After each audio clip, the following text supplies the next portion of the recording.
Meu Deus, não fazem isso. Excelência, Sr. Presidente da UNIT, Engenheiro Alberto Costa Júnior, Excelência, Dr. Alberto Covuco, coordenador da Frente, coordenador do projeto Para Já Servir Angola, Excelência, representantes do Corpo Diplomático, Excelências, senhores deputados, Excelências, entidades religiosas, todo o protocolo observado, minhas senhoras e meus senhores. Eu fui convidado para esta conferência internacional com o tema base Paz, Segurança e Desenvolvimento para falar da doutrina social da Igreja para um desenvolvimento sustentável. A pergunta que se poderia colocar em primeiro lugar é, de início, seria o que é a doutrina social da Igreja. Ou seja, eu trouxe o compêndio da doutrina social da Igreja, a mania do professor, para de alguma forma sabermos, para aqueles que realmente nunca tenham tido contato com o manual, este manual, que é um grande compêndio da doutrina social da Igreja, e qual é o contributo que a Igreja pode dar relativamente ao desenvolvimento sustentável. Temos tido diversas vozes que se levantam a todo momento, em alguns casos bem informados e, em outros casos, menos informados, perguntando por que razão é que as igrejas ou a Igreja se metem nas questões políticas. O esclarecimento rápido é que o mesmo homem que serve para fins políticos é o mesmo homem que merece a salvação. Então, a disputa está, para aspectos políticos, está o homem presente, está a política presente, estão os políticos presentes, como fez o engenheiro Alberto Costa Júnior no princípio, e para efeitos religiosos, porque o homem é composto de corpo e alma, está a Igreja presente para salvar o homem da sua decadência corporal. Portanto, a Igreja, toda ela tem o mesmo direito que têm os políticos para fazer política. A Igreja tem o mesmo direito para fazer religião no interior do homem para o poder salvar da decadência. Então a pergunta é, o que é a doutrina social da Igreja? A resposta a esta pergunta encontra-se no próprio compêndio, na sua introdução, no número 8, que assevera: este documento entende apresentar de maneira orgânica, se bem que sinteticamente, o ensinamento social da Igreja, fruto da sapiente reflexão magistral e expressão do constante empenho na Igreja, da fidelidade à graça da salvação de Cristo e na amorosa solicitude pela sorte da humanidade. Ou seja, a Igreja não é indiferente, a Igreja não é indiferente à sorte do homem. Não é? Muitas vezes o homem é abandonado pela política, não é? Mas a Igreja não é indiferente à sorte do homem. Daí a necessidade de ela estar presente aqui no contexto social. Então, nele se estuda de maneira acurada os aspectos teológicos que realmente toda a realidade social ou política que nega a dimensão espiritual do homem, tanto reduz o homem à matéria. Reduz o homem à matéria. E o homem não se pode reduzir à matéria. O homem é também espiritual. Daí o interesse da Igreja. Portanto, dada a dimensão religiosa do homem, depois estuda-se nele também os aspectos filosóficos, dada a dimensão racional do homem. Não é? Neste documento temos isto, o estudo tantos aspectos filosóficos. O homem é um ser racional.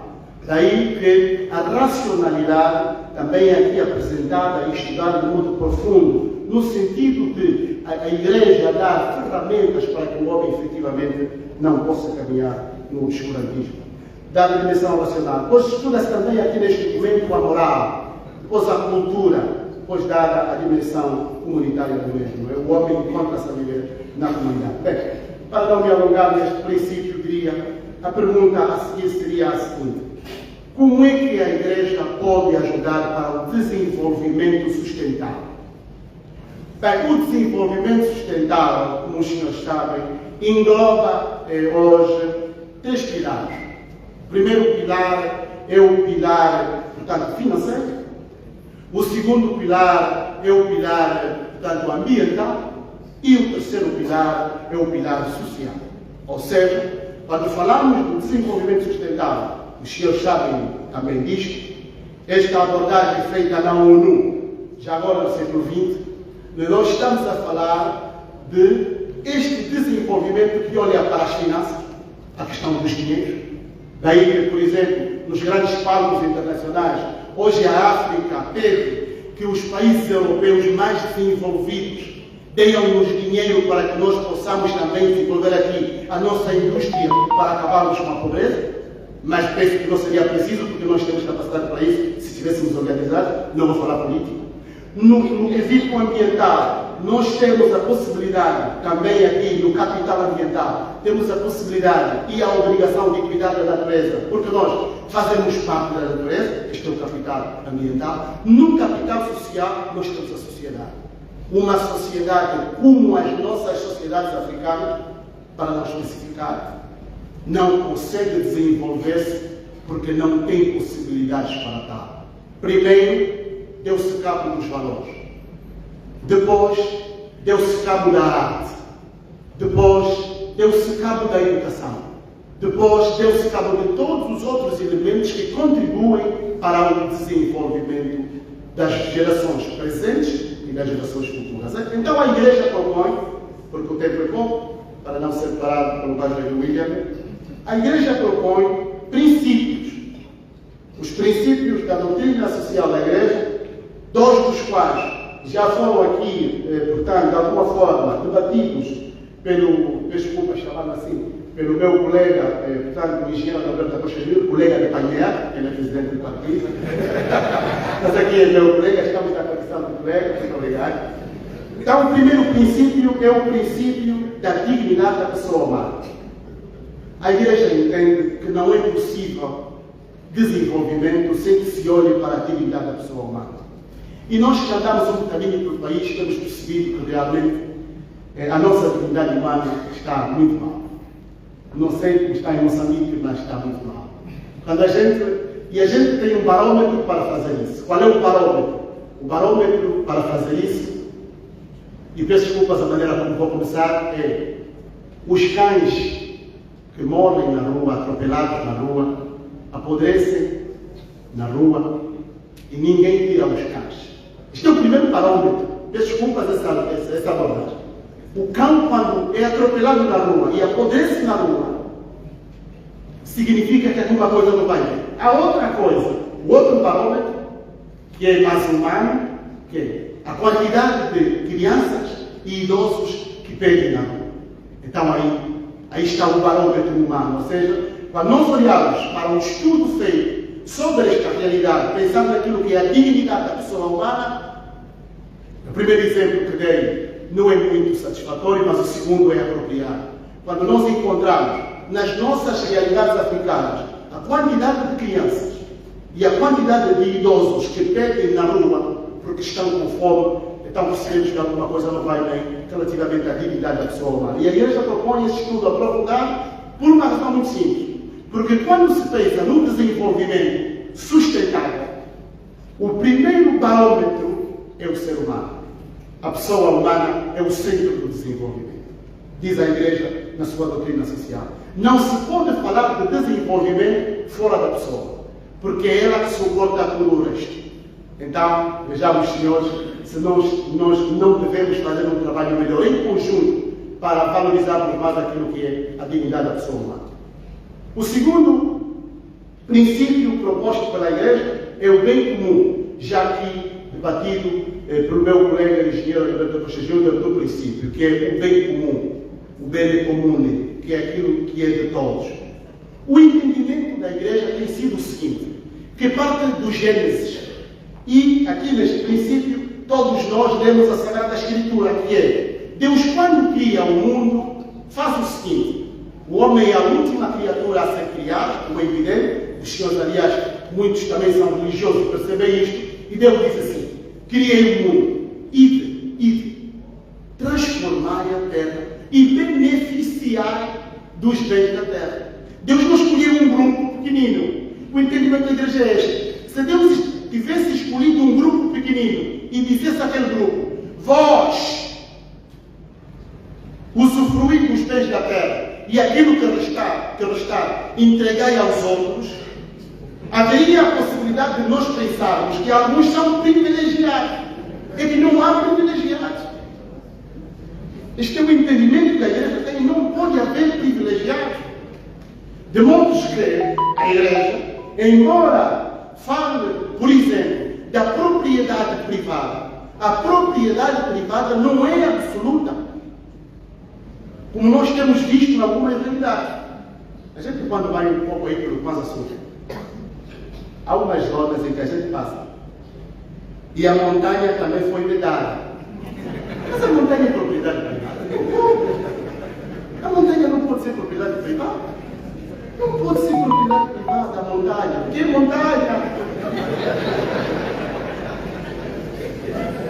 Este é o entendimento que a igreja tem relativamente àquilo que é o bem comum. De modo que, pensando na propriedade privada, no limite, isso não é roubo. A igreja diz, não é propriedade absoluta, porque no limite, o irmão que está com fome pode ir à minha lava e tirar 10 espigas de milho. Não está a roubar, está com fome. Pode ir à minha lava, buscar um bocadinho para comer. Porque a vida humana é mais valiosa do que os bens que nós temos. Este é o entendimento. E eu penso que isto tem muito a ver com a compreensão que as próprias sociedades têm. Eu aqui não faço nenhuma crítica a nenhuma pessoa específica, nem a uma instituição específica, mas penso que é preciso, todos em conjunto, termos a possibilidade de perceber que o bem comum que a igreja propõe é a possibilidade de nós usufruirmos da mesma forma dos bens que Deus nos deu, porque nós escolhemos um grupo específico. Nós temos o princípio da subsidiariedade, também já pedido pelo meu colega de painel, Michel Júnior, mas a grande questão do princípio da subsidiariedade tem muito a ver com algo interessantíssimo, que toca muito às autarquias, que é a própria expressão autarquia, que vem do grego, autarquias, autarque, significa autonomia. Autarquia significa autonomia, governar-se por si. Este princípio da subsidiariedade, com ele quer a igreja dizer o seguinte: não é justo que as pessoas mais poderosas tirem aos menos empoderados aquilo que eles podem fazer por si. Indo para o âmbito do Estado, não é justo que o Estado se substitua às pessoas. Não é justo. É por isso que a igreja não deixa de ver com maus olhos que as sociedades vivam sem autarquias, porque as pessoas, sendo elas seres racionais, o ser humano não se é racional, a menos que alguém diga o contrário. Os seres racionais governam-se por si, e nós temos experiência na nossa realidade. Durante o tempo da guerra, quem é que foi viver nas aldeias como é que poderiam viver? Ninguém foi. Ninguém foi. Hoje mesmo nós temos muitas aldeias que subsistem com solas de regedores e não há lá a presença do Estado. O Estado não existe em algumas aldeias. Pergunta: você tem bilhete? Você bilhete é o quê? Um bilhete ninguém. As pessoas não conhecem o bilhete? Estão a viver. Então o Estado, a igreja está aqui a dizer: este princípio da subsidiariedade liberta as pessoas da autonomia para não termos um Estado, não é social, o Estado social é importante, para não termos um Estado assistencialista. O Estado assistencialista controla as pessoas, lhes dá benesses, dá bicicleta, dá saco de arroz, aumenta o salário no tempo das eleições, e de repente, quando você quer falar, se você fizer isso, a gente já não dá bicicleta. Não pode ser. O outro princípio que a igreja propõe é o princípio da solidariedade, de solidariedade. Princípio da solidariedade. A igreja entende que nós não podemos viver em ilhas. E aqui devo fazer uma crítica aos nossos partidos políticos, com todo respeito e permissão. Nós não podemos viver em ilhas e não podemos viver em desconfianças permanentes. A gente não chega lá. Se eu quiser dar a ver, a gente não chega lá. sociedade se vive de desconfianças permanentes. Não vamos conseguir. Com todo o respeito, tenho pela abordagem feita pela deputada Ivone, mas a gente não chega. E ainda bem que ela mostrou como é que é possível fazer mediação. Quando os nossos partidos políticos vivem na permanente desconfiança, a gente não consegue. A menos que o senhor encontre outra solução, mas eu, pelo menos, como um investigador destas matérias, não se consegue viver quando não se tem um mínimo de confiança. E na nossa própria realidade, o partido A não confia no B, o B não confia no A. Mesmo que por acaso houvesse a possibilidade de falar, ninguém fala, porque se eu falar, vai aproveitar as minhas palavras. Não é possível. A gente não consegue. A solidariedade é entendida aqui pela Igreja como uma possibilidade que nós temos de, porque respiramos o mesmo ar. Eu acho que o exemplo do ar é o mais concreto. Aqui mesmo, se o deputado Cana, ou então o mais velhamente do povo, quiser respirar o seu próprio ar, não consegue. Porque aqui o ar é mesmo de todos. Temos que ter a possibilidade de olhar para isto. Ou seja, a solidariedade com as questões que o outro passa. A Alemanha ultrapassou isto. A Alemanha ultrapassou isto. Com grandes aforismos, como, por exemplo, aquele de Immanuel Kant, que é: comporta-te de tal maneira que o teu comportamento possa servir de regra à evolução. Comporta-te de tal maneira que o teu comportamento possa servir de regra à evolução. Que foi buscar a não faças ao outro que não queres, senão a gente da Covid-19 nos mostrou como é que, mais separados, morremos sozinhos. A guerra na Ucrânia, o pão subiu. Está a acontecer guerra lá, o pão não subiu. Depois que temos que perceber que nós, este tipo de viver em comunidade, nos dá a possibilidade de dizer: o mal do outro pode saltar para aqui. Não é ter cuidados. Muita gente, e a Igreja diz, nós podemos ter cuidados na nossa casa, mas se o ar que respiramos no avião é o mesmo, a doença do outro vem para mim. Temos que ter essa possibilidade de pensar nisto. Bem, estes são os princípios propostos pela Igreja no que diz respeito ao desenvolvimento como tal. O desenvolvimento é sempre humano, mas existem outros valores. A Igreja propõe então princípios, que são estes que eu acabei de elencar, e depois propõe valores. Os valores, meus senhores, minhas senhoras, são três. O primeiro valor que a Igreja propõe na sua doutrina social é o valor da verdade. A verdade. O homem tem tudo a verdade. O outro lado fica atrofiado. Fica completamente atrofiado. Então a Igreja propõe estes valores fundamentais. Estes valores são valores da vida social. São valores da vida social. Nós olhamos, por exemplo, a nossa realidade. Se nós quisermos trazer aqui a nossa realidade, parece que a história só teve uma perspectiva. Parece que tudo só aconteceu num sítio. Parece que só alguns em que viveram alguma coisa. Não. A história é plural. Não se pode compreender que a história tem apenas uma dimensão. A história é plural. É como quando nós olhamos, eu tenho dado esse exemplo para os meus alunos de metodologia de investigação científica. Quando 4 pessoas, cada uma delas, está de um lado do acidente, tem versões diferentes sobre o mesmo acidente. Como é que o indivíduo, como é que instituições, como é que pessoas contam uma só versão? Não pode ser. Nós temos que contar todas as versões, essencialmente quando estamos a formar gerações. Então a Igreja propõe a verdade. Mas a verdade depois se expande para tudo. A verdade é um valor fundamental da vida social. Sem verdade não há famílias que se desenvolvem, não existem instituições que se desenvolvem. O segundo valor que a Igreja propõe é o valor da liberdade. Também já aqui muito debatido pelo presidente engenheiro Roberto Costa. A liberdade. A liberdade, que é a possibilidade de ir e de vir. Mas a liberdade não é só isso. É também a liberdade de eu poder gozar, com todo o respeito, com o meu chefe de Estado, por exemplo, com o presidente. Isso é liberdade, que não pode degenerar em libertinagem, é verdade, mas é liberdade. E depois uma liberdade para a pessoa ter a sua iniciativa primeiro. Olhamos, por exemplo, para o nosso contexto africano, falta muito para terminar. Olhamos para o nosso contexto africano, e eu tenho pena de dizer isso. Espero não ferir nenhuma sensibilidade.